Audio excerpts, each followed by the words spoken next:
There's a brutal truth in professional sports. Over 60% of NBA players go broke or face serious financial ruin within just 5 years of retiring. They rake in tens, even hundreds of millions of dollars in their 20s, but spend it like the well will never run dry. Dust-gathering supercars, foreclosed mansions, and entourages bleeding them dry to the last cent. That's the classic playbook for guys who only know how to shoot hoops.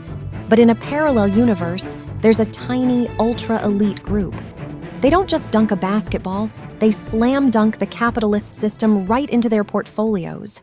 They know perfectly well that an NBA salary cap is just pocket change compared to what Wall Street can offer. Today, we're not debating who has the most championship rings, who has the prettiest jump shot, or who's the greatest on the hardwood. Right now, drop a comment below on who the GOAT is in your heart. I really want to see how passionate you guys are. But in this video, we are directly dissecting the financial DNA of the only 3 black billionaires to emerge from the toughest basketball league on the planet so far. How does an athlete turn sweat into equity? How do they pivot from being a super employee to a capitalist making the rules? If you're looking for a formula to break out of the 9-to-5 mindset and step into a world of infinite cash flow, this video is your roadmap. Hit that subscribe button and turn on the notification bell right now so you don't miss our sharpest economic breakdowns. Grab a pen and paper, because this masterclass decoding the financial matrix of NBA Billionaires is officially in session. We're kicking off this countdown at number 3 with a guy whose impact stretches way beyond the court. LeBron James, the cross-ownership machine and the godfather of the player-shareholder era, sitting on a $1.4 billion fortune. Let's rewind the clock to 2003. Look at an 18-year-old kid from Akron, Ohio. He just did something crazy. Walked away from a $10 million cash check from Reebok right at the negotiating table just to wait for a better deal from Nike.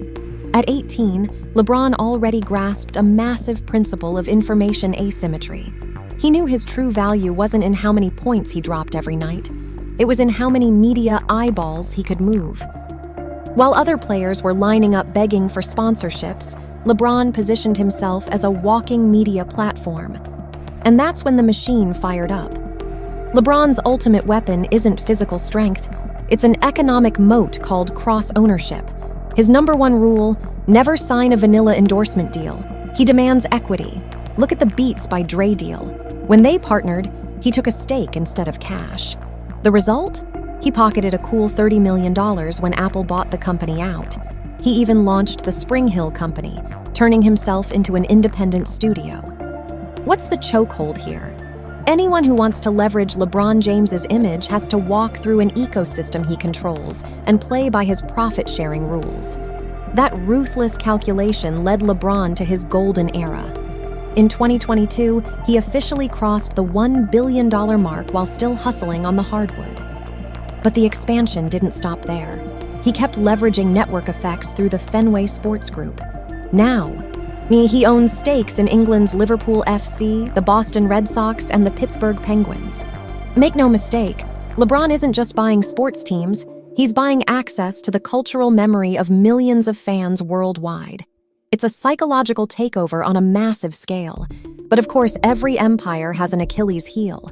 LeBron's breaking point lies in the very foundation that built him, his reliance on his personal brand and physical condition. Remember the decision in 2010 when he took his talents to South Beach?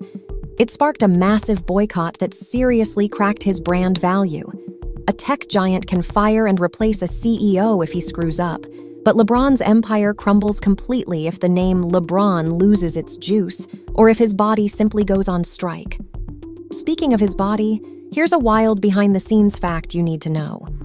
LeBron drops about $1.5 million a year just to maintain his body, from cryo chambers and nutritionists to biomechanical gear. Sounds expensive?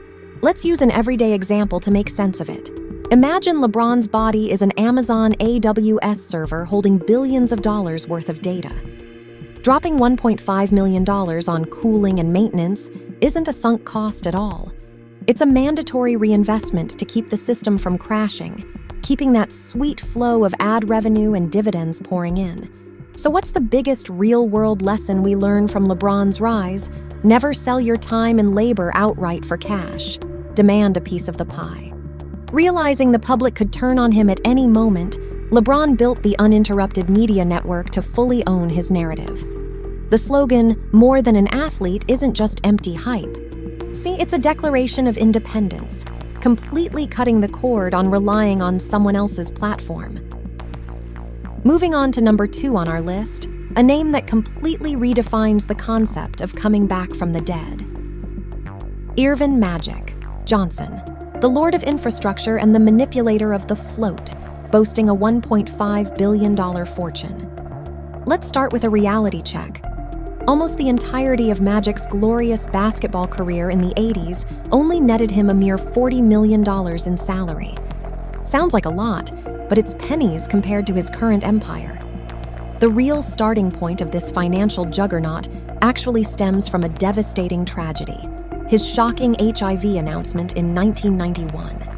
It seemed like a death sentence, but instead of folding, Magic spotted a massive information gap in the American real estate and retail markets.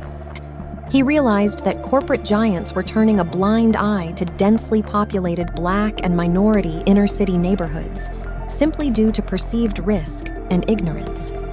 Capitalizing on that blind spot, Magic Johnson Enterprises rose up and positioned itself as the ultimate gatekeeper. He knew full well that giants like Starbucks, AMC, and Burger King were drooling over that massive urban customer base, but were totally clueless about the local culture. Magic's secret weapon was his political connections and cultural cosign. He'd walk into the boardroom, negotiate a 50-50 equity split, and force partners to tweak their menus, ditching stiff scones for traditional sweet potato pie. With that intervention, he turned areas labeled as slums into some of the highest margin cash cows in America. But Magic's true peak isn't in coffee cups or movie theaters.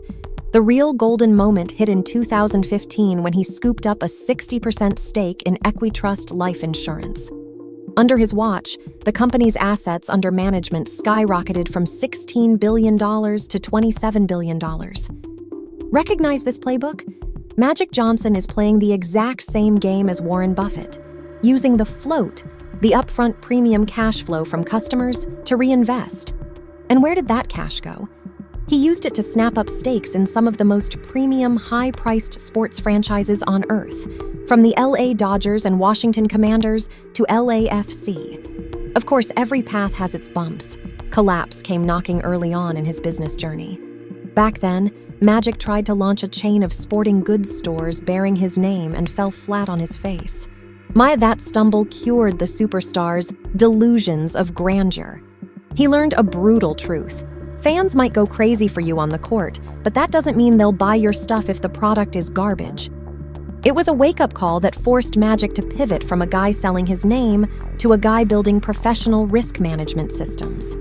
And here's a quirky behind-the-scenes detail that highlights his out-of-the-box thinking. Right at the peak of his basketball fame, when he had the world at his feet, Magic used to cold call the most powerful CEOs in Hollywood and Wall Street just to pick their brains over lunch.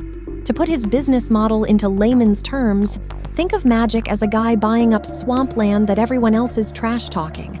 But instead of rolling up his sleeves and mixing concrete himself, he invites the world's top developers, hands them a trust permit from the local community, and kicks back to split the profits. He isn't selling a product. He's selling a VIP pass into a walled ecosystem. From a guy the world wrote off for dead in 1991, Magic Johnson has become the ultimate symbol of resurrection. The biggest real-world takeaway here is the power of strategic joint ventures. Never burn yourself out trying to do everything when you can use your clout to leverage other people's infrastructure, money, and expertise. And now, we officially reach the top of the pyramid. Number 1, a name that transcended sports to become an ideology. Michael Jordan, with a staggering net worth of $4.3 billion. This isn't just a brand. This is the monopoly of trust and artificial scarcity. Rewind the clock to 1984. Back then, Nike was just a struggling shoe company, completely overshadowed by giants like Converse and Adidas. Right at that moment, Jordan and his agent, David Falk, walked into a meeting and made an unprecedented demand: a percentage of the revenue on every shoe sold. The great information asymmetry lay right here. While the big brains on Wall Street valued Nike based on factory counts, assembly lines, and inventory, Jordan valued Nike based on its ability to manipulate human desire. The mechanics of this machine are ruthless because the Jordan brand doesn't actually sell shoes. They sell packaged greatness. Michael Jordan's absolute chokehold is artificial scarcity. By intentionally limiting the production runs of retro models, Jordan single-handedly created an explosive secondary market where sneaker values skyrocket overnight. People don't buy Jordans to walk around in. They buy them to invest and store trust. This is the exact same psychological manipulation used by ultra-luxury brands like Rolex or Hermes. The result? The brand rakes in over $7 billion a year, and Jordan effortlessly pockets hundreds of millions in royalties without breaking a single drop of sweat on the court. But the golden moment that catapulted Jordan into the Billionaire Boys Club was the deal of the century. In 2010, he bought a majority stake in the Charlotte Hornets at a valuation of around $275 million. 13 years later, in 2023, he sold that majority stake for a price that suffocated all normal financial logic, roughly $3 billion. This monstrous expansion turned Michael Jordan from the highest-paid employee of his era into a true blue capitalist. This historic cash-out officially cemented him not just as the king of basketball, but as a certified Wall Street wolf. Don't let the numbers blind you, though. Every empire has a breaking point, and Jordan's Achilles heel is traditional corporate management. Despite his massive wealth, his executive decisions have constantly been called into question. From his disastrous stint as president of the Washington Wizards to terrible draft picks that wrecked the Charlotte Hornets like the Kwame Brown bust, to his notoriously toxic competitiveness. He never managed to build a winning team as an owner. Michael Jordan's throne clearly isn't built on operational management. It's built on the transcendent power of the name. There's an open secret everyone knows. Jordan is a notorious gambling addict. He'll bet on anything, on from a $100,000 golf hole to a coin flip with his bodyguard. But zoom out, and you'll see Jordan's entire business career is one giant game of poker. Buying the Charlotte Hornets was essentially going all in on the sports media market. He knew damn well that as NBA TV rights skyrocketed due to the brutal streaming wars, franchise values would inflate endlessly, no matter how terribly the team performed. He bet straight on the league's shared infrastructure, absolutely not on his home team's on-court performance. The greatest legacy Michael Jordan leaves for the next generation is completely redefining the power dynamic between talent and the corporation. The practical lesson here is, never just let a company slap their logo on your chest. Make yourself the logo. And selling the Hornets right at the peak of the cheap money era is proof of the ultimate investor skill, knowing exactly when to take profits and walk away cold from the table. Looking back at the trajectories of LeBron James, Magic Johnson, and Michael Jordan, we realize a brutal yet magnificent truth. The gravity of capital always shifts. It starts with manual labor and heads straight for system ownership. All three of these men share the same path, rising from the very bottom of society. They squeezed every ounce of energy into a high-octane sport to accumulate their initial seed capital. But the tipping point that made them billionaires, elevating them to the elite class, was their fierce refusal to just be highly paid slaves to white owners. Jordan monopolized consumer desire. Magic monopolized real estate geographic boundaries and float cash flow, and LeBron monopolized the entire media ecosystem and personal brand power. They didn't just step onto the court to play ball, they took the money and bought the damn court. So what does this mean for you? No matter what you do for a living, whether you're a grinding software engineer, a designer, or a killer sales closer, apply this 3-stage wealth-building roadmap from these billionaires right now. Stage 1. Accumulate through ultimate skill. Become the top 1% in your field. Squeeze the market for the highest possible salary and turn it into seed money. Remember, you can't sit at the negotiating table and demand equity if you don't have the leverage of irreplaceable talent. Stage 2.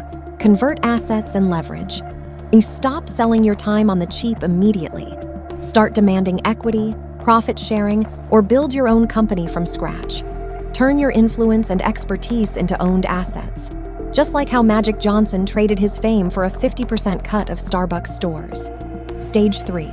Protect your legacy and build infrastructure.